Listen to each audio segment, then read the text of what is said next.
Good morning, everyone. It's actually evening for me because I'm broadcasting from Cape Town in South Africa, and it's about 6 p.m. in the evening here for me.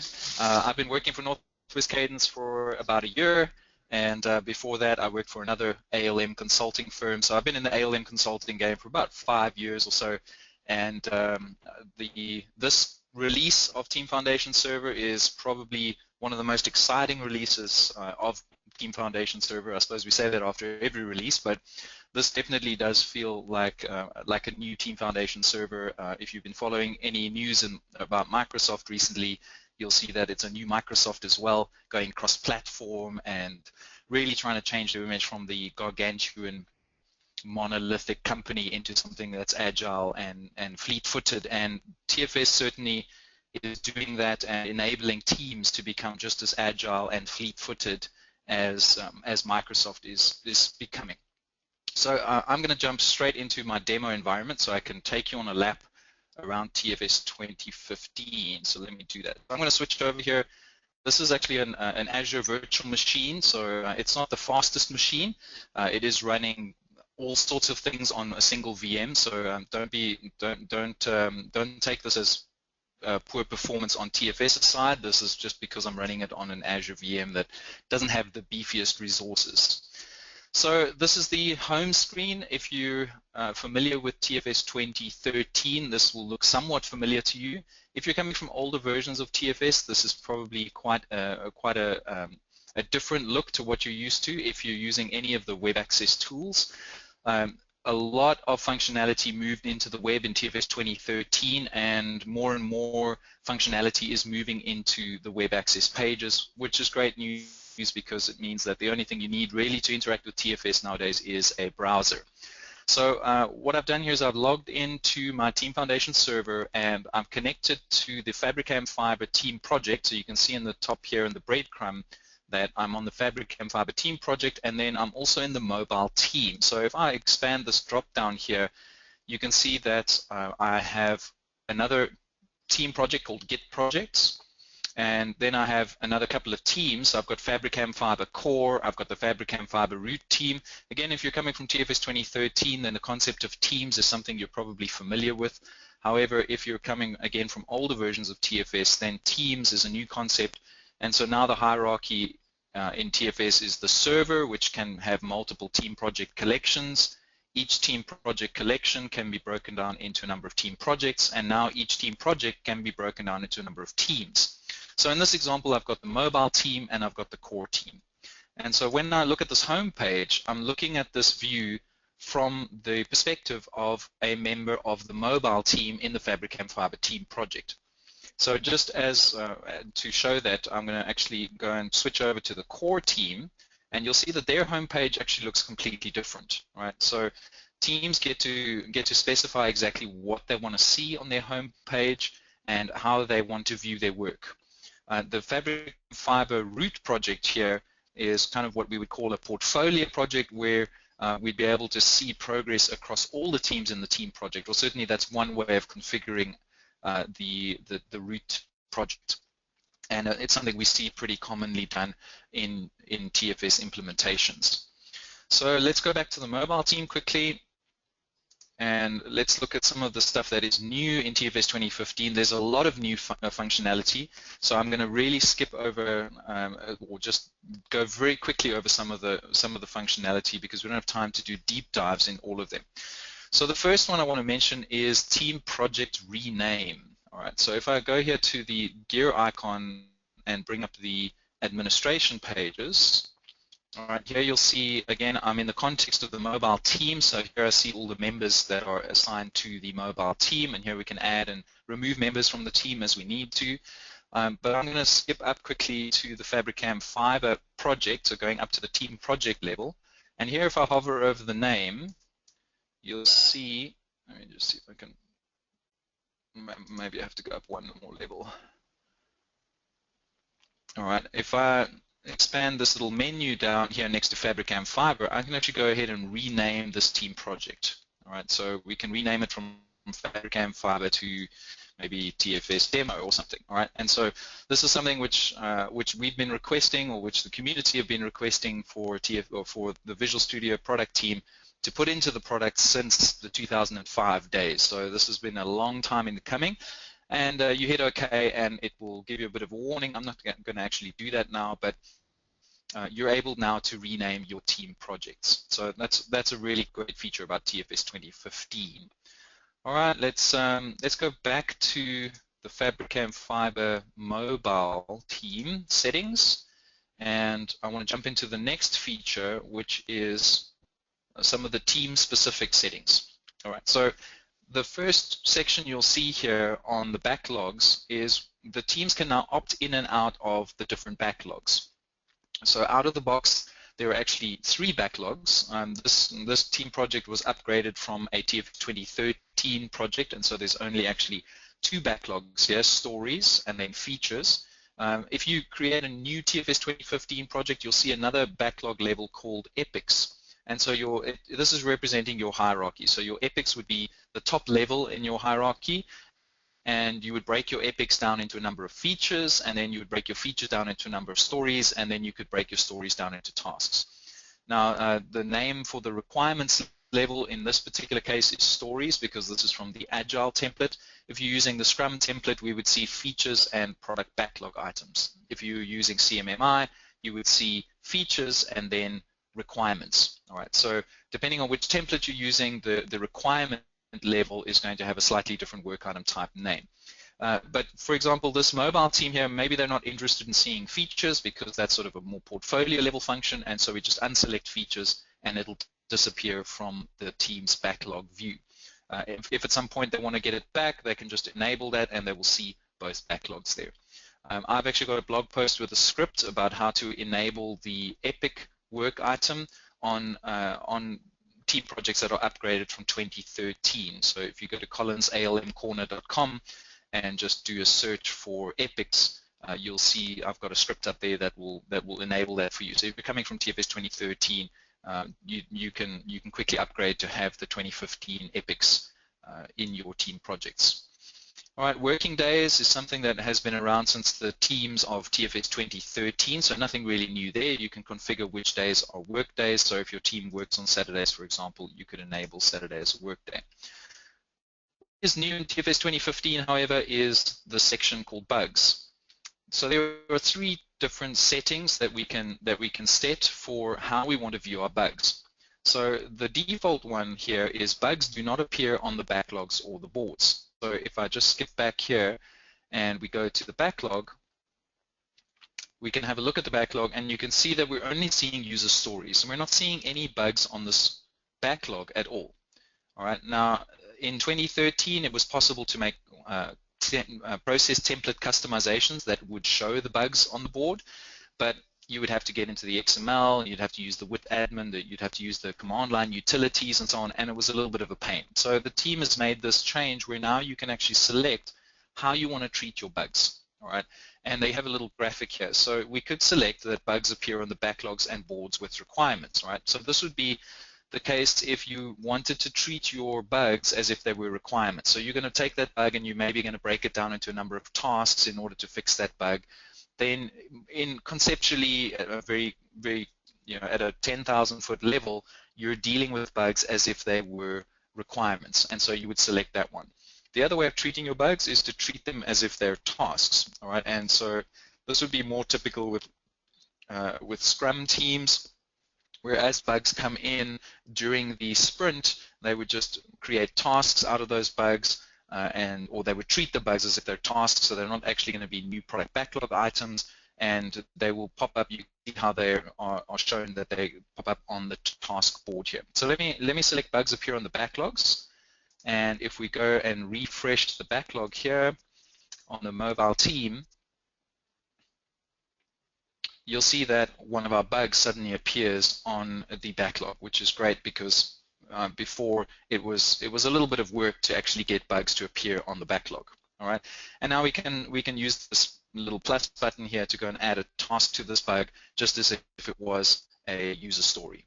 All right. While we're on this form, another new feature is the identity control. So here, if I come to the assign to and I expand the drop down here, you'll see that I get a much better looking list here. I can actually see the avatars of the users on my team.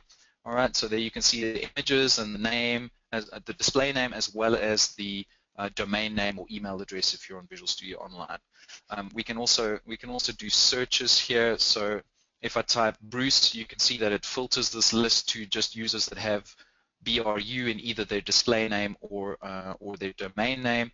And there's the search button where it'll go and do a further search. And this ends up becoming a most recently used list. So you'll see the users that you use commonly will appear first, but you can always click the search to go and search for more identity. So the identity control is great, and this identity control, whether you're doing it from the assign to board or using it in queries or so on, it's the same control used throughout TFS on the website. So another great enhancement for finding users, especially if your list of users is a long one. All right, so we won't save that work item. All right, so let's then have a look at the other setting quickly. All right, so let's say that I choose rather that bugs appear on the backlogs with boards and tasks. So if I wanted to treat my bugs more on the task level, we could do that as well. So I'm going to come back here to the backlog, and again I'll just refresh it, and we should see the bug disappear off the stories backlog. Just as I mentioned here, here's the two backlogs that the team has opted into, features and stories. And so again, if the team wanted to opt out of the features backlog, they could just unselect that in the team settings and they wouldn't even see the features backlog. But let's go into an iteration here. So I'm going to go into iteration 3, which is the current iteration. And you'll see here that we don't actually see any bugs here. I think I may have to actually go and create a bug. All right, and so you can see here, when I add a work item to the story, I have to select whether it's a task or a bug, because now both the task and the bug are handled at the task board level, which is what we see if we click on any of the iterations. Right? And so we're able to see bugs that way. All right, we should also be able to see unparented tasks. I may have to switch over to the core team to actually show that. Let me just create a new task in iteration 3. That'll work as well. So I'm going to go back to the home page.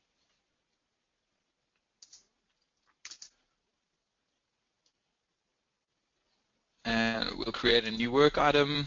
I'll create a new task. All right, and so this is new task. And I'm going to make sure it's in the mobile team in iteration 3, and I'll save and close that. All right, so I'm not interested in really filling out any of the details there. And so we can see that the task was created. Now, if I go back to work and then click on iteration 3, you'll actually see that we get a new story. It's grayed out, so it's not quite the same color as the other user stories. And it's called unparented. And if I expand that out, we'll actually see the new task here is placed under this unparented story. Now again, this is a great improvement over 2013, where you couldn't actually see unparented tasks at all. And so a lot of teams that I worked with would actually create their own user story or requirement or product backlog item called unparented, just so that they could see the tasks on their iteration. So now no need to do that anymore. The tasks will automatically appear under this unparented requirement here. So again, another great enhancement there. All right, so let's then go on to Kanban Improvements. So I'll go back to the stories backlog and I'll open up the board. All right, and if you're coming from TFS 2013, you'll immediately notice the visual facelift that the board has gotten in TFS 2015. We can add new items directly to the board using the new item button here, which is a good improvement. There's also a search button here or a filter button on this first column. Typically, teams add a whole bunch of new items, which kind of sit in the new column for a long time, and only a few move over to active as the team starts to work on them and the work items go through their state flow. So here I've only got 2 items, but this list can typically be 50, 60, 100 items. And so you can now filter. So if I just filter for WIND, you can see this item has got windows in it, and so the filter is just filtering out those items with that particular string in the title, which is again great, especially if you've got a lot of items in the new column. All right, we can also shrink the new column down if we're not interested in having a look at it. So we can just click the little arrow button there, and that column disappears. We can also shrink the closed column, and that will also shrink down so that we just get a view of the active columns. And of course, we can shrink the left-hand column here to give ourselves more space. And again, there's a full screen mode. I think this came out in one of the updates from TFS 2013, if I remember correctly. So we can view the board in the full screen mode. All right, some other enhancements to the board.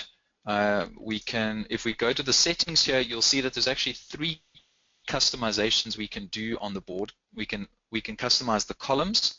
There's a new customization called swimlanes and a new one called cards. So let's first do the columns. So I'm going to open up the columns, and this was around from TFS 2013, all right, where we got to rename the column. So maybe we don't want new in the first column. We want the column to be called idea, and then we'll call this column coding, and then we'll go, instead of resolved, we'll call it testing.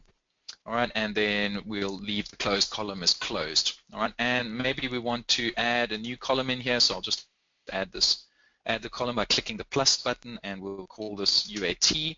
So we can see work items that are going from coding to testing to UAT, and maybe we want to map the testing column to the active state.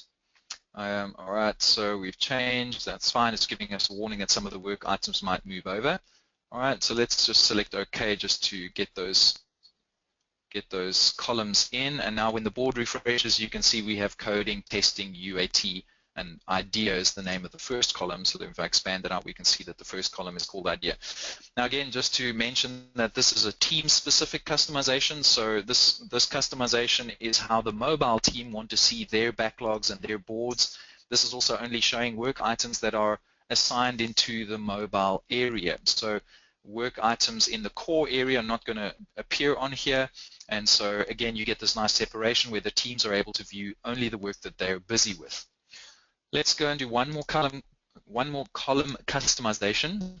See if we can say that 10 times quickly, and you'll see there's a new field here called definition of done, and if we click edit definition, we can open up a markdown here where we can specify what are the conditions for actually being done in the coding column. All right, so maybe we specify here, and we can use markdown. So I'm going to use this underscore to denote italics.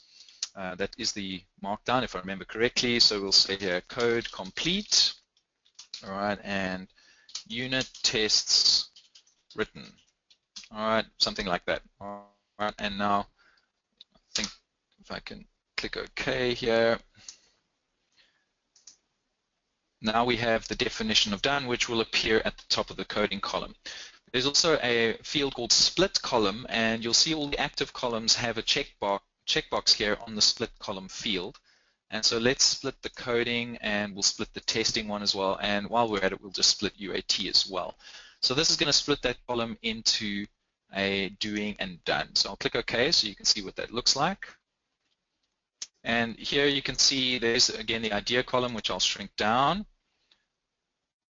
All right, and then we have coding, and coding's got a little information glyph on it. And if I click on that glyph, there we can see the markdown that will tell all the users who want to see that this is what it means to be done with your coding, that the code is complete and the unit tests are written. All right, and so also we can see that the coding column has been split into doing and done. So perhaps we can move this one over into the done column, which lets us know that we've finished all the coding on here. It's not in testing yet. Right? Maybe this one is actually in testing, so we'll take it over to the doing column, and so we can see what's being done in the coding and what has been completed, and what the testers are busy with in their doing column and they're done, and again in UAT. So again, just a really great enhancement for the Kanban boards and for lean teams moving items through their pipelines here. Let's then quickly look at swim lanes. All right, so I'll go and customize and select swim lanes. So generally, in 2013, you only had one swim lane effectively. You just had one row and all the work items went through that row. But the canonical example for a swim lane is to have a lane called expedite. So perhaps you want to reserve the right to maybe skip a few steps or do something a little bit that you wouldn't normally do in order to expedite a particular work item. And so you can see we've created the expedite swim lane, and so here we get a row at the top here which is showing all the expedited work items, and perhaps this one is a little bit more critical and we want to make sure that we expedite this item, and so we can put it in the expedite swim lane, and again we'll be able to see very easily which items are being expedited versus items that are in our kind of regular flow. So the swim lanes are a great addition. The final thing I want to show on the Kanban board is the ability to customize the card. So if I go to the card settings here, all right, there's a checkbox here for showing the ID in the top left corner of the card, so we'll select that. We can choose how we want to see the assigned to field. Do we want the avatar and the full name, or just the avatar or just the full name? Let's put it onto just the avatar. We can decide whether or not we want to show story points. We can then show tags as well if our work items have tags. And then we can actually add another 10 fields that we can display on the card. So for example, I'll add the created by field, and we'll be able to see that field on the cards. All right, so I'll click save, and we'll see that the cards will now update to reflect. And so here you can see we've got the created by field, so we can see Tony Stark created most of these items. We can see the ID in the upper left corner, 58, 63, 68, and so on. We can see the story points. We can see the assigned to. There's no display of the name here because we selected that the cards should just show the avatar. And of course we can go and change that quickly, and again you'll see that that avatar coming through here on the identity. All right. I think that's pretty much all I wanted to show on the Kanban board. All right, so I'm gonna quickly pause there just to check if there's any questions. I see there might be a question or two, so I'm gonna just go back to the column, to the questions here. Okay, so I've got a question here. Is there a way to search for which column a card is using work item queries? The search capabilities have improved a little bit. They're not fully complete. The team is actually working on some extra changes there on being able to search for work items. But let me go over to queries.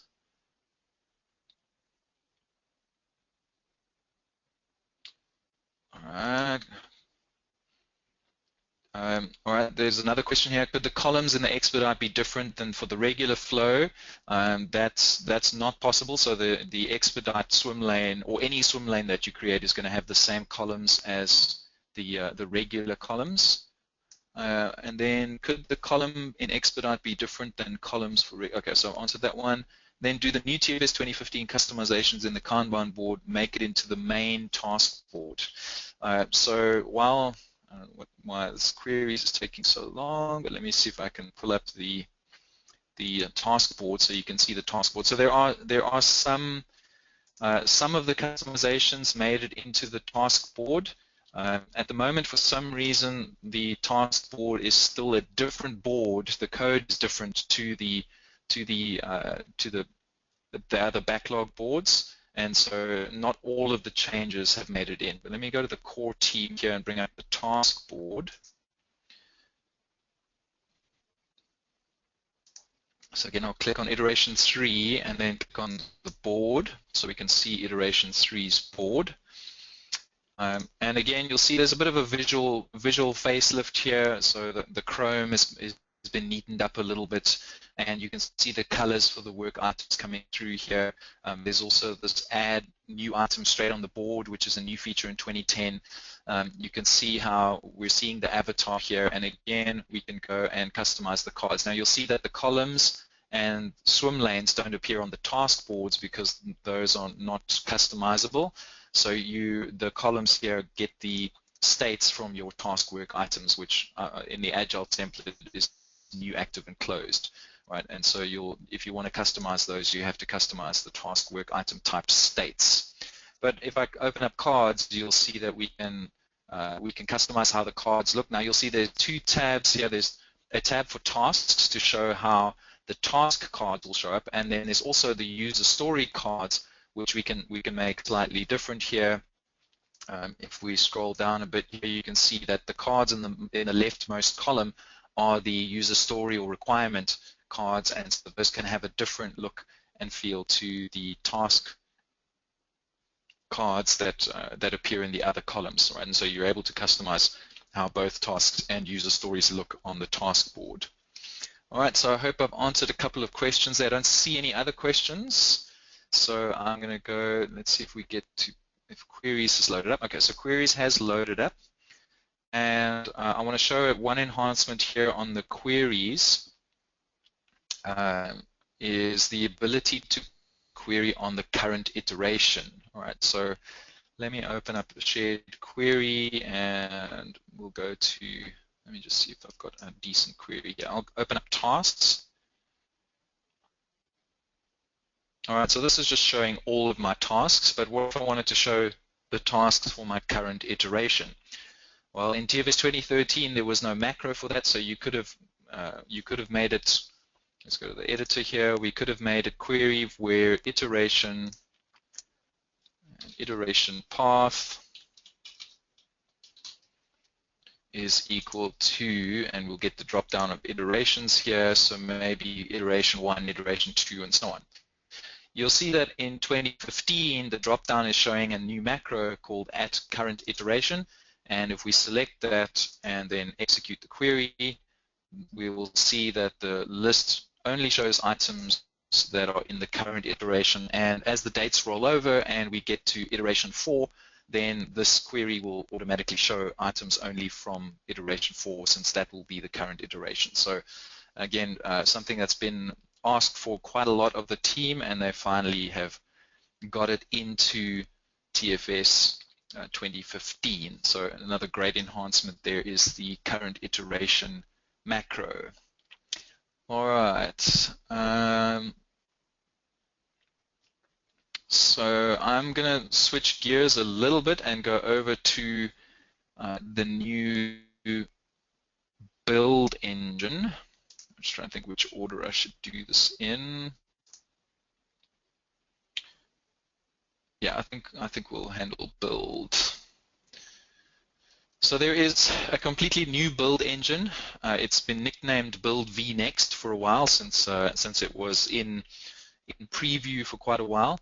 And now it is actually the default build engine for TFS. So if you upgrade to TFS 2015 or install TFS 2015, then you see that the build definitions here, which shows all of the build definitions that we have, default to the new engine, and the old build definitions are now referred to as XAML definitions, right? So these are the definitions that, again, this particular server was upgraded from a TFS 2013 server where I had configured a build agent and build controller, and these are XAML build definitions from TFS 2013. So they're still available in TFS 2015. They will still continue to run on TFS 2015.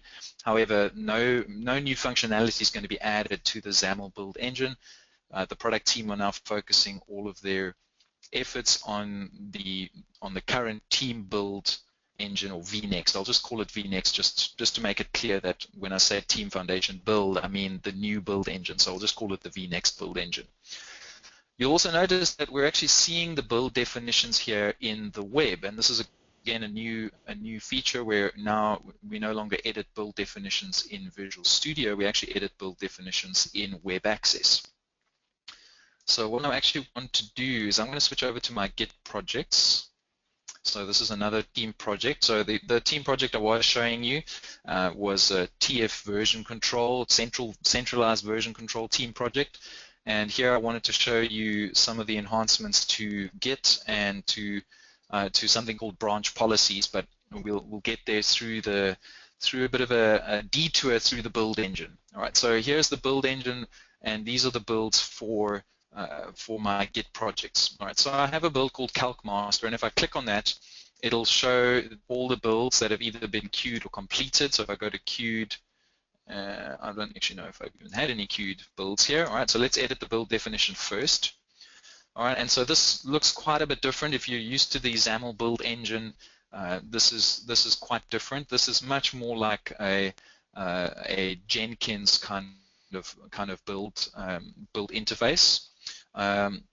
Before I dive in here, I just want to answer one more question, if I may. So I see there's a question: could we do current iteration +1 or -1 to go to the next or past iteration? I don't believe that's possible, but I may be wrong. I'll come back to that. Just remind me to come back to that. We can actually test it out. I don't think that's actually possible to do a current iteration +1 or -1. All right, so back to the build engine here.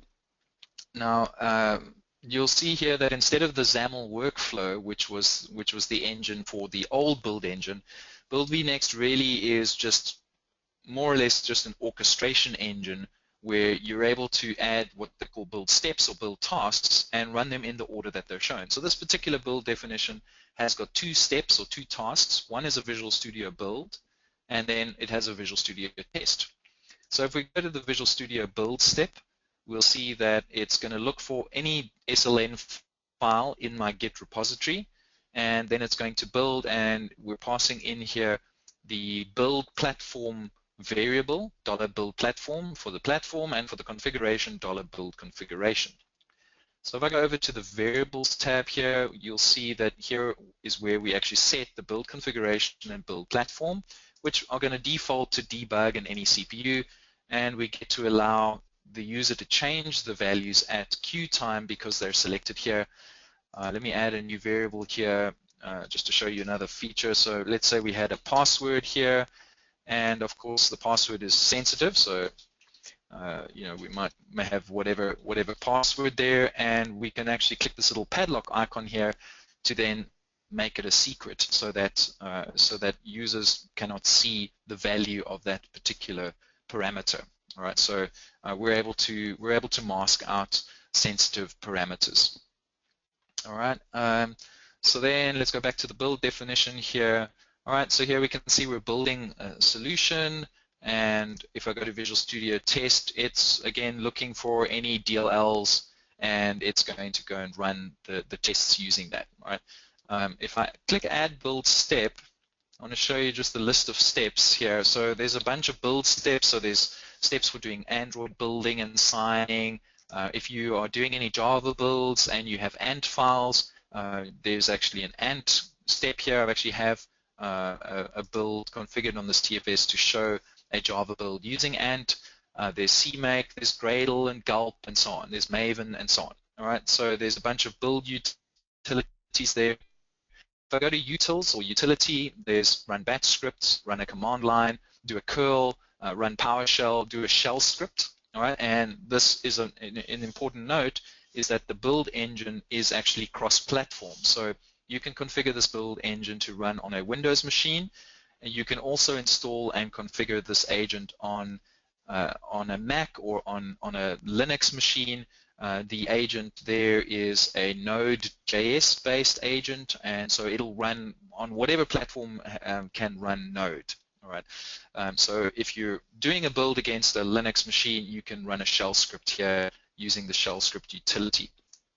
There's a bunch of tasks under test, right? Doing cloud-based load tests through Visual Studio Online. There's a Visual Studio test, which will allow you to, which we've seen in this current build definition. There's also these 2 here for deploying a Visual Studio test agent. This is Visual Studio test agent deployment, and then there's Visual Studio test using the test agent, right? And this is for actually running tests on target machines, all right? And so I'll come to that a little bit later.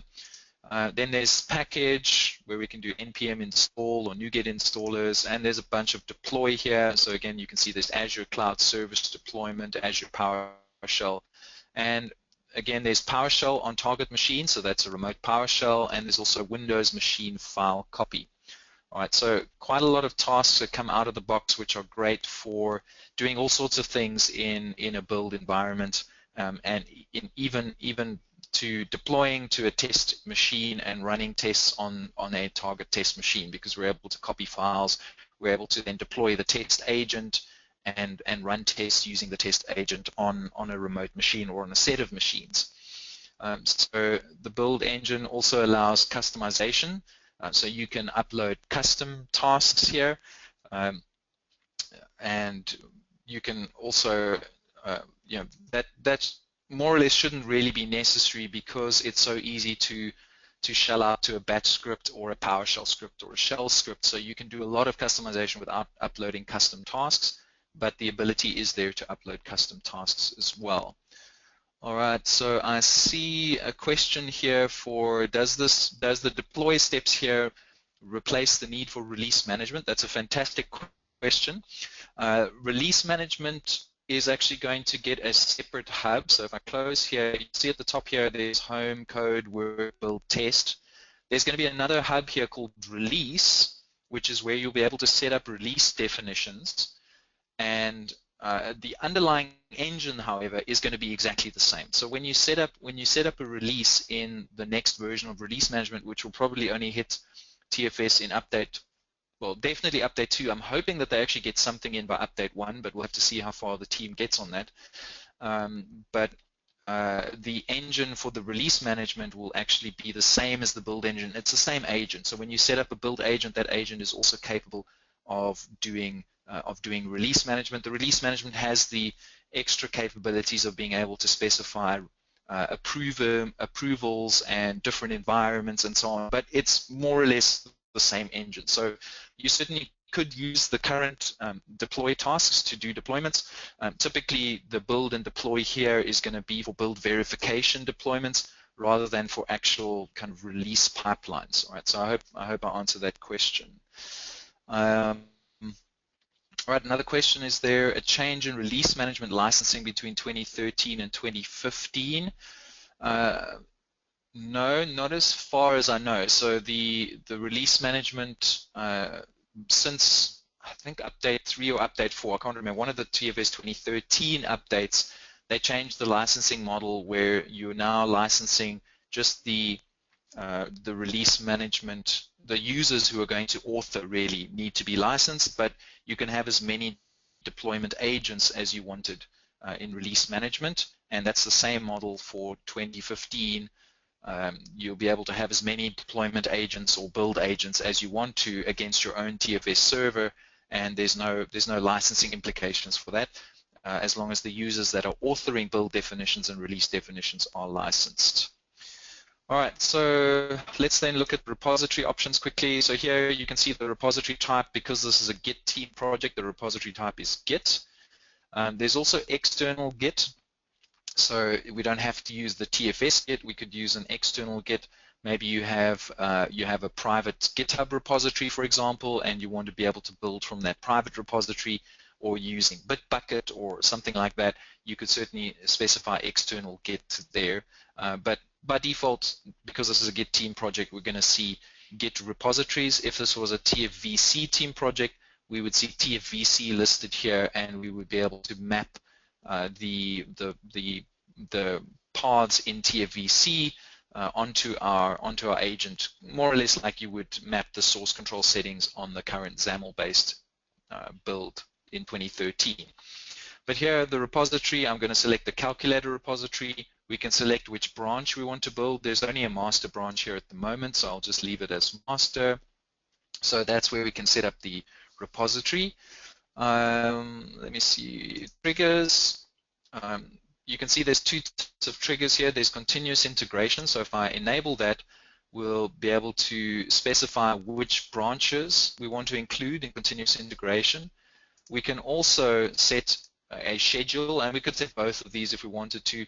And so here we can set up, at whatever timed schedules we want to for this build to go and actually queue off. So we can either set scheduled or continuous integration. So great, really easy to set multiple triggers for a particular build.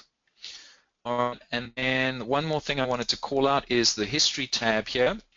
So in the current build definitions, if you customize the build definition, you would only see the changes to the build definition if you actually source control that XAML file.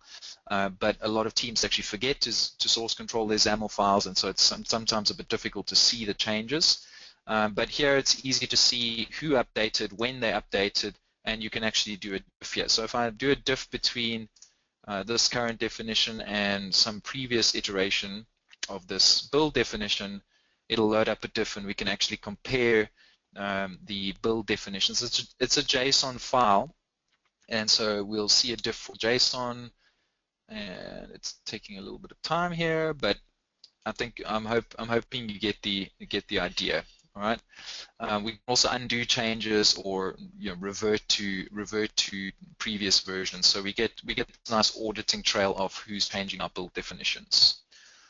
All right. So let's see here. I've got a couple of questions. All right. So there's the diff is loaded up here, and we get this nice diff view where we can see exactly what's changed between two build definitions. All right. So let's save the changes we've made there. All right, and here you can see when you make a change to the build, you get the chance to enter a comment. So lap around demo, all right, whatever your comment is, and that'll appear in the comments column for the history view. So you can see the lap around demo is the comment for this particular update. All right, so let me queue a build so that we can actually see what the build looks like. All right, so I'll come back to what the queue is shortly, but again here you can see that the variables that we allowed to be overridden at queue time are showing up here, and so the user is able to go and override the values if they want to. So I'll select OK, I'll just take the default values, and that should queue up a build. All right, now I'm going to come back up to what is a build queue. So let's just make sure this build actually goes ahead. All right, I'm going to come back to what the queue is. I really think this is worth seeing. If you've ever done any build definitions in TFS 2013, you'll know how hard it is to debug a build, because the logs that you see in TFS are not the same logs that you would get if you ran the commands on, through a command line interface, and so it can be really nasty with that. So what we're seeing here is we're seeing the console output from the build agent, which is installed and running on this particular machine, and this is exactly the output we would get if we ran the same commands from a command line. So we're getting exactly the same output.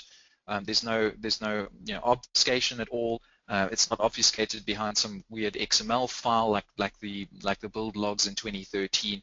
So this is a huge improvement, especially when you're authoring build definitions. All right, so that'll take a couple of seconds. I'm going to go back to the questions. So Mark is asking, external Git does not get TFS tracking.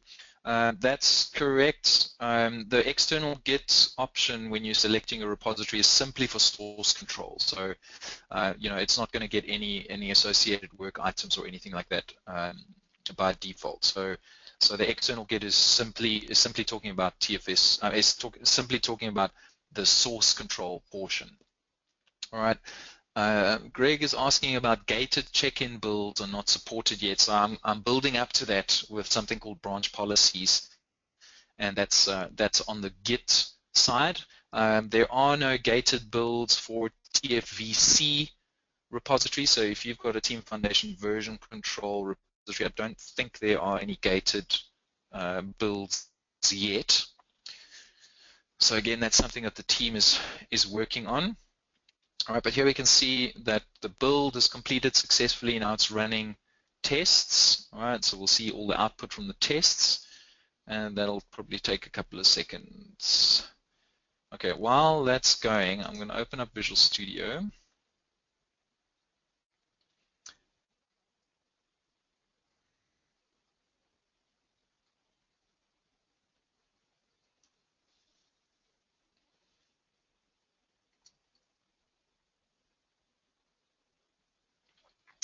Again, if you joined a little bit late this morning, then I'll apologize again for the speed of this machine. This is a virtual machine running up in Azure, so it's not the zippiest machine.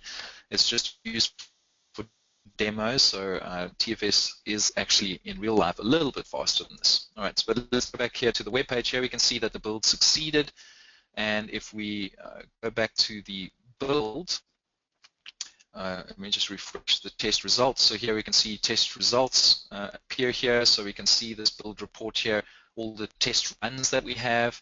If I refresh code coverage, we can see the code coverage results here. So this build summary is fairly neat at the moment. We can also tag our builds, right? So I can add a tag here for,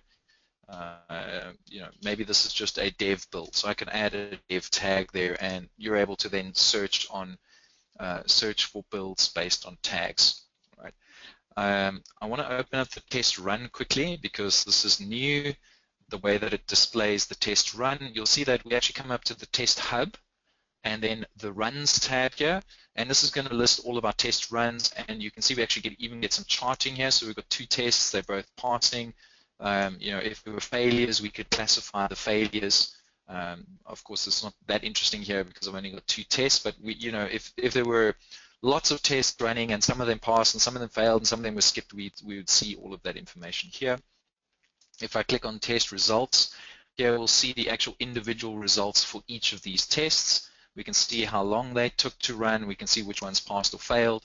If there was a failure, we could click this create bug, and this is going to create a bug work item, and you'll see if I go over here to links that there's a link to this particular test run right from the bug, right? So there you can see the bug has got a link to test run 94, and so anyone who opens up that bug will then be able to click through that link to go to the test run to see exactly which tests failed and do some deeper analysis, right?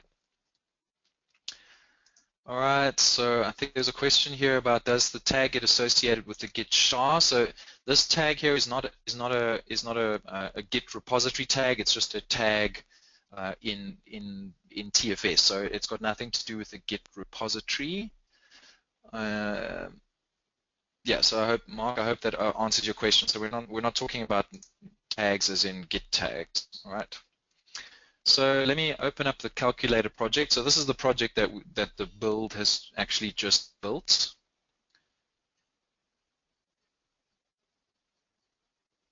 All right, Visual Studio's got to just do its first time load up.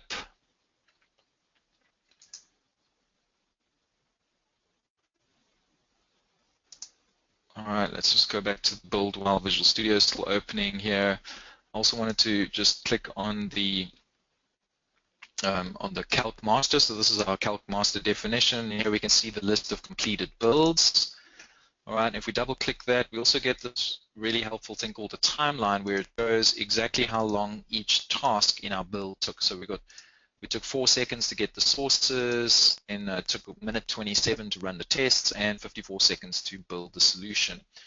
If I click on build solution here, again, it'll take us to either the timeline where we can see a breakdown of how long it took to build each project. So not all tasks have a timeline to them, but this task also has logs. And if I click on logs here, you can see the exact logs that I would get if I had run MS build from the command line. It's color formatted so we can see warnings in yellow and errors in red and so on. So really great in terms of the debug for authoring builds. We can also download all the logs as a zip file, and that'll download all of these log files for us. So build engine, I've spent quite a bit of time on the build engine, but this is a really fantastic improvement to TFS.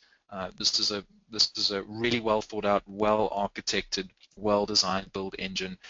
And what's great about it is it's going to hook into your existing build processes, right? So if you've got ent files or make files or MS build files or whatever, it's going to hook into those without you having to learn how to do XAML workflows and learn a new domain-specific language. So really great from that point of view. All right, so gee, Visual Studio is really taking a while to load up here.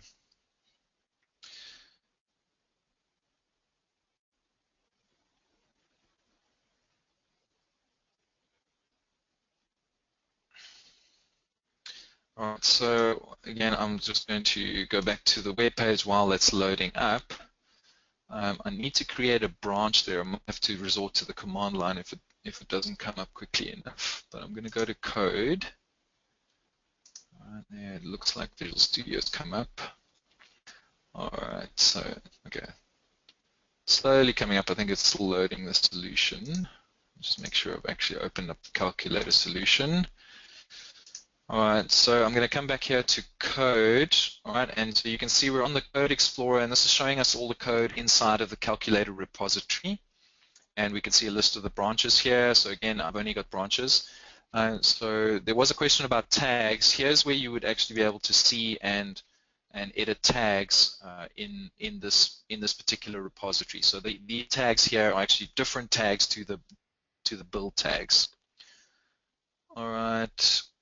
Okay, so there's a question here as well. Did I hear correctly that creating a build definition and queuing builds in 2015 is only possible in the portal and not in TFS 2015, not in Visual Studio, I presume? So you can only edit builds for the new build engine in Web Access. You can queue those builds from Visual Studio. In fact, Visual Studio will just open up the Web Access page. So anything to do with the new build engine is only really possible in Web Access, but you will see the builds listed in Visual Studio. So let me see if Visual Studio is finally opened up. All right, yeah, so here's our project, and if I come over to Team Explorer, and hopefully we're connected to the calculator repository. All right, and I go to the Builds hub here. All right, here you'll see the list of build definitions. So there I can see the build definitions, and I'm able to right-click and queue a new build. All right, so I can actually do that. If I click this Edit Build Definition, or I think even the queue build or view builds, I click any of these links, it's going to open up Web Access. All right, so there is no real build functionality in Visual Studio for the new build engine. However, the XAML build definitions will still need to be edited inside of Visual Studio. Now, this particular team project doesn't have any XAML build definitions, but you'll see I'm able to create a new build definition here. So if I've configured or if I've still got a build agent, the old XAML build agent, I'm able to do the build definitions from there. All right, so let me go back to the Team Explorer, and I'm just going to create a branch here. And you'll see that this view here is updated in Visual Studio. All right, and so we'll create a new branch from master, and we'll call it demo. All right, so I'm creating a demo branch, and we'll check that branch out, and I'll create that branch. All right, so now I'm doing some development on my demo branch. All right, and we've got our master branch, which is typically where we want to do our releases and so on from. So I wanted to get round back to this feature called branch policies. All right, which is kind of like gated check-ins, but for Git repositories. All right. So let me just refresh here so we make sure we've got both branches. Actually, I may have to publish that branch first before we actually get it there. So let me just make sure that it did actually. Let's go to changes. Not changes, sync.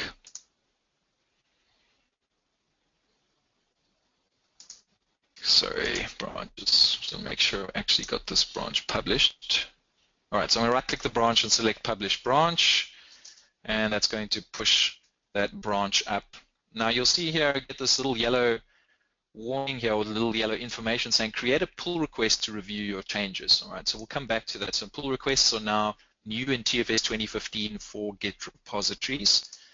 Before I do that, I want to just go and set up the branch policy here. So I'm going to go over to branches and just think, no, okay, I'm going to have to actually go and manage the repository. So I'm going to right-click, or I'm going to select the calculator drop-down here and select Manage Repositories. That'll open up the repository management page.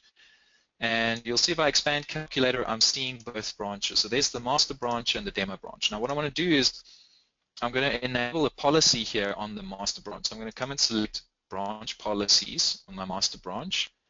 And I'm going to select here automatically build with pull requests. All right, so we'll select that. And the build definition we want to run is calc master. We can also block the merge if the latest build did not succeed. There's also code review requirements, so we can require code reviews when using a pull request. We can set the minimum number of reviewers, so I'll select it as 1, and just to save time so I don't have to log in as another user, I'm going to allow users to approve their own changes. We can also make specific paths have specific default approvers if we so choose to. All right, so what we've done here is we're now enforcing quality on the master branch by making sure that a build succeeds and making sure that code can only get into the master repository via a pull request. All right, so I'll save those changes. And now if we go back to Visual Studio, I'm going to go and switch over to the master branch quickly. So let's double click on the master branch and I'll make a change here. So some change, again, it doesn't really matter what the change is. All right, and if I go to changes and we'll try and do, let's do a commit here. So demo change on master, and I will commit and push. All right, so it'll commit to my local repo and then it'll try to push, and you see the push says errors encountered during push, and if I look at the output window, it says here, pushes to this branch are not permitted. You must use pull requests to commit changes. All right. So we're not able to then go and push directly to the master branch. So how do we get changes onto the master branch? Well, we have to do the changes in another branch. So let me switch back to the demo branch. All right, and again, we'll make change here. Again, what change is not important here. So demo change.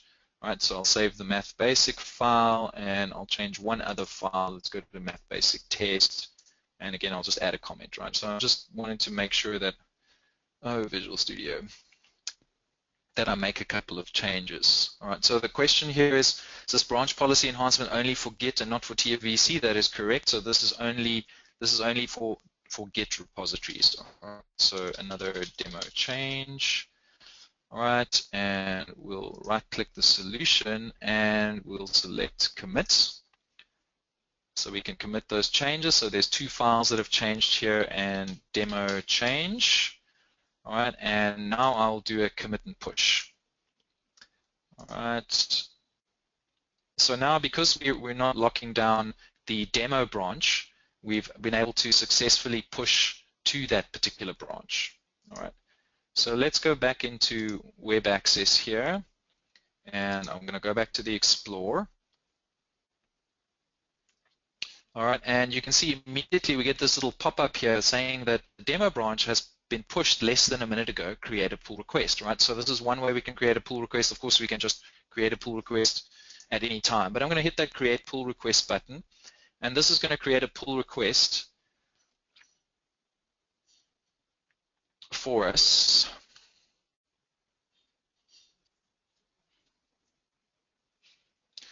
All right, and so it's taking the name of the last commit, which is demo change. All right, there we get to see a list of all the commits. There might be multiple commits before we actually do the pull request. In this case, it's only the demo change commit. And here we actually get to see which items have changed, and there we get to see this inline view of what exactly the changes are. You can see that it's doing changes from the demo branch relative to master. All right, and so we can create this pull request from any branch to any other branch. All right. I'm going to add, let's go more options. Here we can put in some more description if we so choose. And for reviewers, I'm actually going to make myself, I'm logged in as Tony Stark, I'm going to make a reviewer, and I'm going to create the pull request. All right. So that'll create a new pull request for the changes that we've made. All right, there you can see it was initiated by Tony Stark, and Tony Stark can make comments. All right, so great code. We can make overall comments. We can go and make specific comments on particular files. So maybe here I'm going to make a comment here to remove comment code or something like that. All right, and so you can see that we're able to comment on specific lines in files or on the overall pull request. Again, we can see the list of commits. We can see the files, and we can go back and see the discussion for this particular pull request. All right. You can see on the right-hand side here, there's a couple of gates here. So the first one is that TFS is telling us there's no merge conflicts. All right. So we know that our branch will merge in. There's no response yet from the reviewers, and the build is currently in progress. Now we have to make sure all three of these are green before we can actually complete this pull request and have those changes merged in. All right. So there, the build has succeeded. Let me put a response here. You can see there's various responses here, so I'll just select approved. All right, and as soon as I do that, we get 3 greens here, and so we can go and complete the pull request, and that'll actually do the merge for us. All right. So I see we've run out of time. I don't think there's any more questions. There's one more question about what about existing builds? So if you upgrade your TFS server to TFS 2015 and you have existing XAML builds, they will continue to run. The current agents will continue to run against TFS 2015, so you can continue to run your existing build definitions. There is no utility to migrate builds, so you're going to have to create the new build definitions from scratch. And we're out of time, so I'm going to stop there just to make sure we respect everyone's time. Rennie?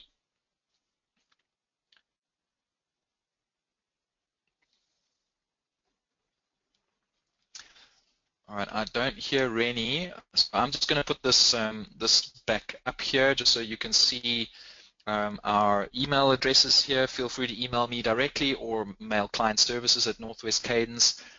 We certainly do specialize in upgrading TFS. The upgrade for this particular TFS is a little bit more complicated than previous versions because of the schema changes for team project rename and a couple of other things.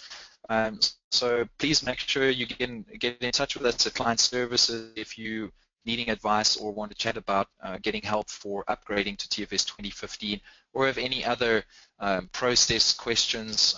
We don't just specialize in TFS, but also Azure and a number of other consulting services. So please feel free to reach out to us and let us know where we can help you. All right, Becca or Rennie, do you guys want to add anything here? I think that was great, Colin. Thank you. Great. All right, well, I think we can end it there, but again, feel free to reach out to us at one of those email addresses if you have any other questions, and enjoy the rest of your day.